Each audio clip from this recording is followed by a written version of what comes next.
திருச்செந்தூர் கோயில் குடமுழுக்குக்கு நீங்க போறீங்க அப்படின்னா கண்டிப்பா இதை நீங்க பார்த்து தெரிஞ்சுக்கணும். மொத்தம் 600 சிறப்பு பேருந்துகள் இதுக்காகவே இயக்கப்படுது.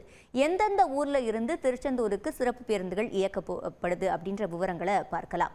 முதலாவதா எந்தெந்த ஊருன்னு பார்க்கும்போது சென்னை, திருச்சி, கோவை, திருப்பூர், சேலம், மதுரை, ராமேஸ்வரம், தூத்துக்குடி, திருநெல்வேலி இந்த இடங்கள்ல இருந்து திருச்செந்தூருக்கு போறதுக்காக வழக்கமாக போற பேருந்தை விட இப்போ எக்ஸ்ட்ராவா 600 பேருந்துகளை இயக்குறாங்க.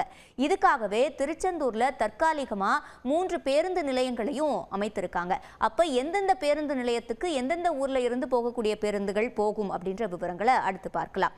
முதலாவதா வெட்டவெளி மடம் பக்கத்தில், அதாவது திருநெல்வேலி சாலையில ஒரு தற்காலிக பேருந்து நிலையம் அமைக்கப்பட்டிருக்கு.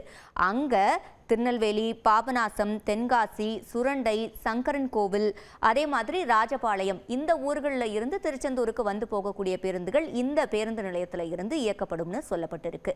இரண்டாவதா ஆதித்தனார் சிலைக்கு எதிர்ப்புறமா தூத்துக்குடி சாலையில ஒரு தற்காலிக பேருந்து நிலையம் அமைக்கப்பட்டிருக்கு.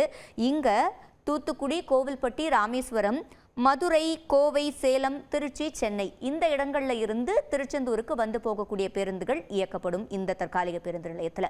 மூன்றாவது தற்காலிக பேருந்து நிலையம் எங்கன்னு பார்த்தோம்னா தெப்பக்குளத்துக்கு பக்கத்திலேயே அமைக்கப்பட்டிருக்கு. அங்க நாகர்கோவில், சாத்தான்குளம், திசையன்விளை, வள்ளியூர் இந்த இடங்களுக்கு போய் வரக்கூடிய பேருந்துகள் இந்த தற்காலிக பேருந்து நிலையத்தில் இருந்து இயக்கப்படும்னு சொல்லியிருக்காங்க.